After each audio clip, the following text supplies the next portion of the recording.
почта. Все, что мне осталось от военных лет. Карандашный почерк, 2 неровных строчки. Без вести пропавший в 41-м дед. После эшелона, сразу встав под пули, он не видел сына, он не знал меня. В поле безымянном, на краю июля, он лежать остался на исходе дня. Ни одной награды, никаких ранений, сколько их таких же спят в земле сырой.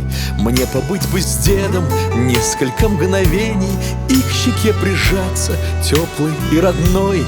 Майские гвоздики с каждым годом строже, и пишу письмо я, глядя на портрет. Говорят улыбкой, оба мы похожи, только я сегодня старше на 5 лет. Фронтовые письма, фронтовые письма. Жив, здоров, целую. Завтра утром в бой. Фронтовые письма. Вечно вам хранится. Кто ушел бессмертен, кто пришел герой.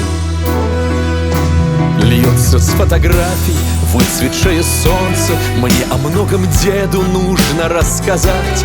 Как в далеком доме ждали, что вернется, как решили внука в честь него назвать. Я ему шепнул бы сразу про победу, что его конвертик мы в семье храним.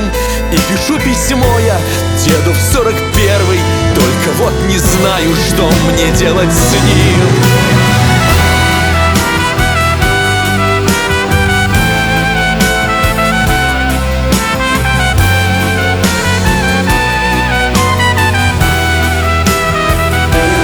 Я ему шепнул бы сразу про победу, что его конвертик мы в семье храним. И пишу письмо я деду в 41-й, только вот не знаю, что мне делать с ним. Фронтовые письма, фронтовые письма. Жив, здоров, целую. Завтра утром в бой. Фронтовые письма. Вечно вам хранится. Кто ушел бессмертен, кто пришел герой. Белый треугольник, полевая почта. Все, что мне осталось от военных лет. Карандашный почерк, 2 неровных строчки. Без вести пропавший в 41-м